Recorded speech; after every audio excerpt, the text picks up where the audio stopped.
Seguimos en Fuera de Orden, crónica de la desgracia nacional e internacional, plomería informativa. Gracias a todos los que se han suscrito a mi cuenta en Patreon, patreon.com/delaraf. Con tu suscripción te conviertes en patrocinante directo de todos mis contenidos. Seguimos en el programa número 324 de este miércoles 21 de octubre del año 2020. Estábamos conversando con el primer teniente de la aviación, José Antilles Zapata, quien logró escapar, entre comillas, porque en realidad no escapó, lo liberaron. Pero uno de esos errores que terminan cometiendo, o de esas contradicciones y ese desorden en el que cae el sistema judicial militar chavista. Decíamos en el segmento anterior, nos contaba el primer teniente Zapata que él junto a otros compañeros fue condenado, cumplieron la condena gracias además a beneficios procesales, y cuando el juez verificó que en efecto habían cumplido la condena, los dejó en libertad y no más pusieron un pie en la calle. Alguien decidió que eso no era así y que ellos tenían que regresar a la cárcel.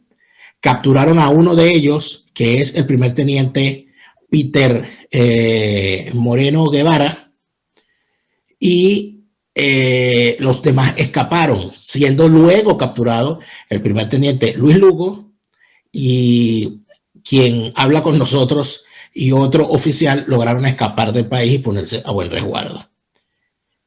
¿Qué ocurre con sus compañeros Lugo y Moreno a partir del momento que ustedes logran salir del país, teniente? Bueno, ellos fueron detenidos, en su momento duraron aproximadamente 2 meses en la Dirección General de Contrainteligencia Militar. Sabemos por respuesta de algunos familiares, en su momento no sabían qué hacer con ellos, simplemente ellos estaban cumpliendo la orden de alguien, de la detención o el intento de detención de nosotros y los dos que tomaron. Jurídicamente trataron de canalizar esa detención con que la Fiscalía Militar apeló la decisión del juez de ejecución para tratar de confirmar la veracidad de las horas las horas de reclusión, las horas de redención, disculpa, las horas de redención que fueron adquiridas durante el tiempo en prisión. Ese fue el motivo principal de esa detención. Eso fue lo que alegaron ellos. Indudablemente después fueron trasladados a Ramo Verde, no se le tomaron en cuenta las horas de redención. Libraron orden de aprehensión contra los otros dos oficiales, o sea, contra el compañero que salió. O sea, un momento, a ver si estoy entendiendo. O sea, un juez, que era el juez de la causa, dictó una sentencia y dijo, sí, esta gente cumplió su condena.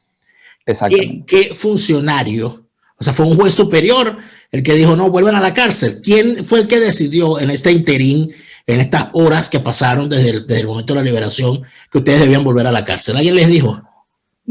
Sabemos de antemano que es alguien que está por encima del presidente de la Corte Marcial. Para enfocarte o canalizarte esto, el presidente de la Corte Marcial tiene que dar cumplimiento al Ministerio de la Defensa y a algún otro ente gubernamental.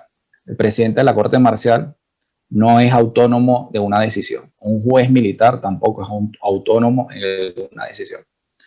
Sabemos de antemano que el presidente de la Corte Marcial, para enfocarte, es como el presidente del TCJ, pero en este caso de la jurisdicción militar, está de brazos cruzados cumpliendo orden de alguien.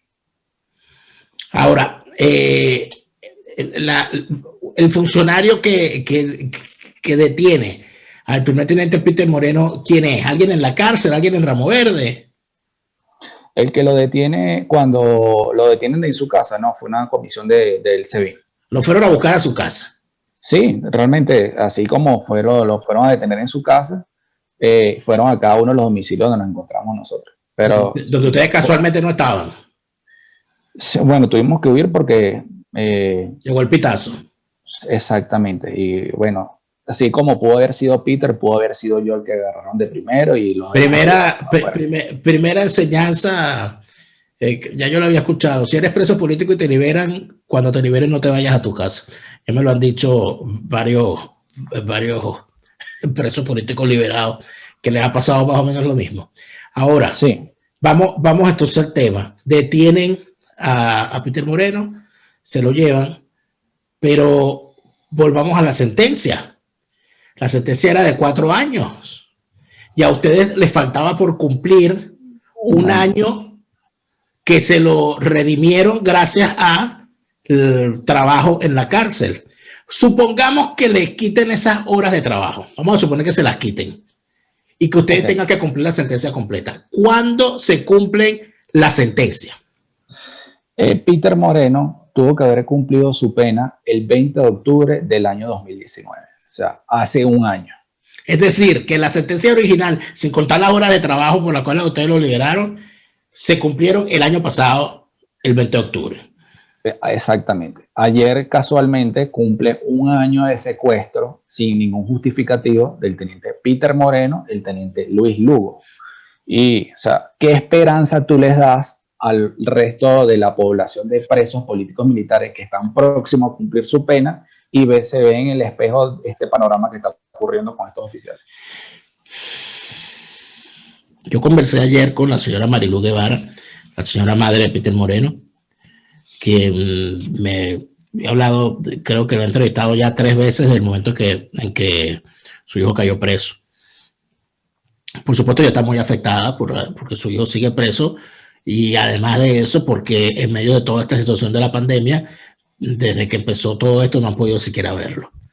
Pero hay un tema con los presos políticos militares que no, o sea, no es igual que con los presos civiles y por eso, si usted me lo permite, yo quisiera preguntarle lo siguiente.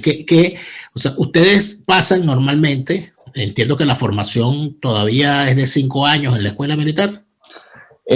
Casualmente mi promoción fue la última de 5 años. A partir del año 2009 empieza una promoción de 4 años y medio y desde luego en la 2010 empiezan con 4 años. Ok, entonces ustedes pasan de 4 a 5 años dentro de la escuela militar en su formación, pero no solamente estudiando durante 5 años, sino que prácticamente viven juntos, hacen toda su vida juntos y se ven las caras todos los días, no solamente usted con su promoción, sino con las promociones posteriores a la de usted y las promociones anteriores a la de usted, sumando esto además que sus instructores y sus superiores, todos pasan todo el tiempo viéndose las caras o por lo menos escuchando sus nombres. ¿Qué importancia tiene todo esto? Porque para cuando cae una persona presa, porque lo menos que uno hace en el caso de ser un civil, cuando yo me entero de que alguien cae preso, cuando un periodista cae preso, yo me entero, o sea, yo evidentemente lo que me mueve es la solidaridad hacia la persona que cae presa. ¿Qué pasa en el cuerpo militar cuando alguien cae preso? O sea, ¿qué siente un militar cuando ve que un compañero de promoción o que un subalterno, pero que conoció en la escuela o un instructor suyo en la academia militar cae preso? ¿Cómo está operando esa solidaridad entre pares dentro del cuerpo militar? Bueno, realmente la aviación es muy pequeña. Prácticamente en su totalidad casi nos conocemos, ya sea de vista, de trato, y realmente esa posición que tú estás marcando pasa a un lado, porque si tú llegas a manifestar algún tipo de apoyo con la persona que está implicada o con algún compañero o algo, te va a vincular en el proceso y se va a ver afectada tu carrera como tal. Entonces prácticamente lo que se lleva es un resentimiento de alguna u otra forma porque no encuentras el apoyo de esas personas con que tú convivías. Y tú de alguna u otra forma debes entender que si ellos se manifiestan o apoyan lo que por solidaridad o quieren manifestar algo, se van a ver afectados. Entonces ahí es donde debería ser un equilibrio y saber llevar las cosas, ¿no? Pero además hay otra situación, sobre todo en el caso de las torturas, en el caso de los maltratos, en el caso de los tratos crueles y degradantes, que quien los ejecuta no es cualquiera, sino que es una persona que también tiene un uniforme y también pasó por una escuela.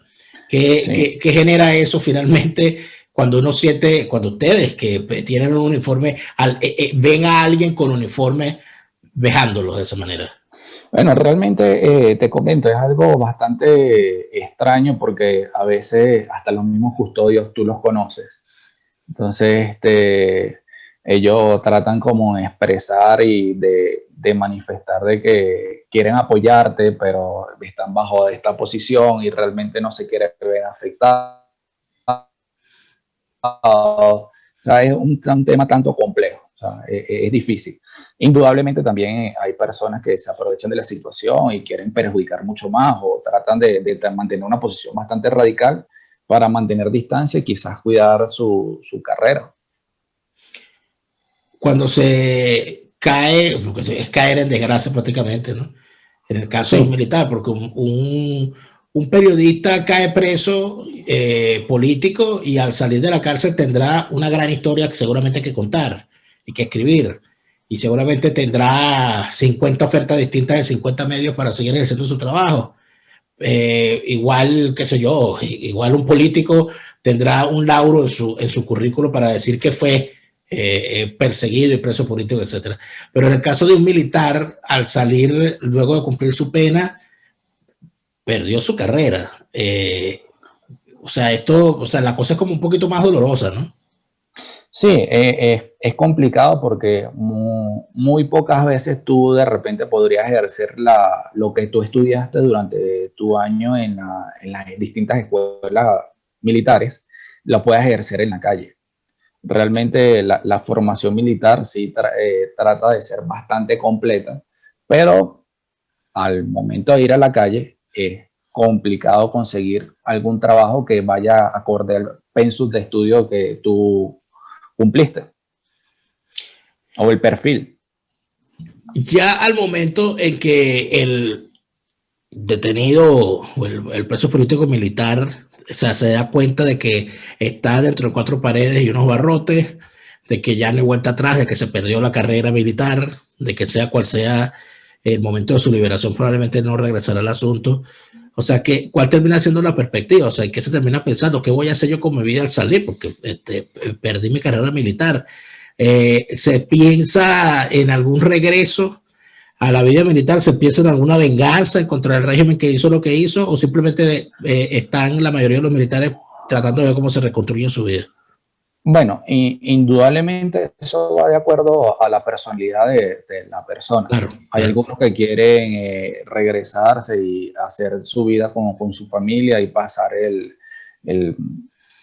al mal rato que tuvo que durante esa cantidad de tiempo que estuvo detenido. Y hay otros que de repente tienen con más ímpetu, más fuerza de querer volver y querer rehacer su vida dentro de la institución castrense y apoyar a una nueva estructura para buscar la mejor forma dentro de la Fuerza Armada. ¿Usted regresaría a las Fuerzas Armadas en un futuro si lo llaman? Bueno, indudablemente con el corazón a mí me encantaría seguir volando y portando y enseñando como en su momento era instructor de vuelo. Y sabemos que tenemos un cáncer dentro de la Fuerza Armada y ese cáncer hay que corregirlo. Si nosotros no somos los llamados, entonces más nadie lo va a hacer por nosotros. Así como yo tengo esta postura, te puedo garantizar que mucha cantidad de profesionales que hayan desertado o bajo alguna otra situación hayan salido del país, quisieran volver por un mejor futuro dentro de la Fuerza Armada y contribuir con el proyecto de recuperación del país. La gran mayoría de los venezolanos que no somos militares durante muchísimo tiempo y que estamos opuestos a este régimen, hemos pensado o han pensado en distintos momentos y de distintas maneras que la solución para salir del régimen es a través de una actuación de los militares. Usted, luego de todo lo vivido, cree que eso aún es viable contra el régimen chavista. Realmente no te sabría decir con certeza si es viable, pero yo considero que la única solución a todo este problema en que nos encontramos, creería que no debería ser pacífico. A los dictadores no se les puede tratar como demócratas y prácticamente nos estamos enfrentando a esto. En su familia hay militares de otras, de otras, o sea, sus abuelos o sus padres, o Sí, usted es el primer militar. no, realmente sí seguimos una familia militar de alguna u otra forma. Mi abuelo fue oficial de la Armada y bueno, se lleva ese espíritu militar por... Y se imaginaron alguna vez, esto es algo que yo normalmente hablo mucho con los militares que tienen familia militar, se imaginaron alguna vez que ya que en un país donde no se hablaba ni de golpe de Estado ni de este tipo de cosas, se pudiese vivir una situación en la que un familiar oficial terminara preso en medio de una situación como esta. No hay como una gran sorpresa de que la historia se esté repitiendo de nuevo. Sí, sabemos que la historia es cíclica. No, nos guste o no, o sea, la historia es cíclica. Pasó hace escasos 20 años, que para algunos dirán que es poco, para otros es mucho, y es bastante traumático, pero realmente todo es cíclico y todo tiene que venir con su cambio, y porque no podemos mantener esta situación.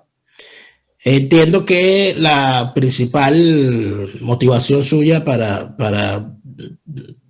darnos esta entrevista es clamar por la libertad de sus compañeros aún presos, ¿no? Sí, indudablemente quería resaltar que así como está Peter Moreno y Luis Lugo, que ya cumplieron su pena, inclusive quería darte este detalle.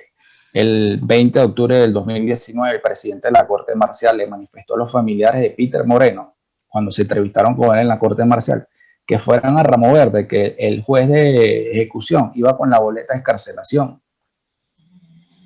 Fue una total mentira, se burlaron de los familiares, tuvieron hasta altas horas de la noche hasta que no encontraron ninguna respuesta. Un año después todavía no hay nadie que le pueda dar alguna respuesta. Quería resaltar de que, o sea, la Oficina de Comisionado de las Naciones Unidas por los Derechos Humanos están al tanto de la situación con respecto a estos dos oficiales.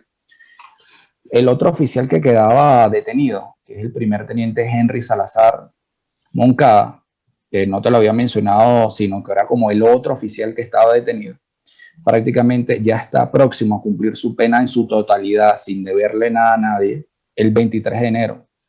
Si tuviesen tomado en cuenta las horas de trabajo que no tomaron en cuenta con el resto, como fue Peter y Lugo, ya ese oficial también hubiese salido. Y así como está él, te puedo asegurar que también están los oficiales de la Operación Jericó, que fue un presunto movimiento armado en el año 2014, donde está un general de división que prácticamente padece de cáncer, de una bastante complicada enfermedad. Hay oficiales superiores también enmarcados en ese caso. Y, o sea, ¿qué esperanza tú les das a esas personas que realmente están próximos a cumplir la pena y te repito, se ven en ese espejo? En Venezuela, no. Para el que no lo quiera ver, y de repente hay violaciones de derechos humanos. Es tan preocupante esto que ya tú cumpliste tu pena y tú realmente no sabes qué más te pueda pasar. Así es, así es. Y lo que Entonces, siempre se le bueno, dice es algo bastante complejo. no, y lo que se le dice finalmente, ¿no? Lo que se le dice normalmente cada vez que hay una liberación de presos es que en realidad Venezuela es una inmensa cárcel donde lo que ocurre cuando se habla de liberaciones es prácticamente un cambio de celda, porque en Venezuela prácticamente todo el mundo sigue estando preso. Teniente Antich Zapata, muchas gracias por esta entrevista. No, de verdad, gracias a ti, Daniel, por tu oportunidad. Espero que más adelante se pueda de alguna u otra forma ampliar, porque en este momento es Peter Moreno, Luis Lugo, Henry Salazar. Quizás más adelante va a ser muchísimos más oficiales que van a tener una condición similar a esta, y los familiares son los que padecen esto y realmente no hay alguien en Venezuela que le pueda dar respuesta. Ni la Defensoría del Pueblo, ni el Ministerio Público, ni la Corte Marcial. Nadie da respuesta de esto. Así es.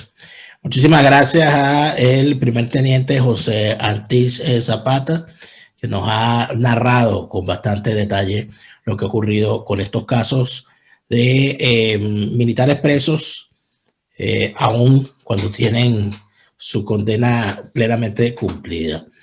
Amigas y amigos, nosotros nos despedimos, les agradecemos muchísimo por habernos acompañado. Por supuesto, le decimos como todos los días que estaremos de vuelta mañana, como siempre. Y sí, nosotros, Chávez no, porque se murió. Hasta mañana.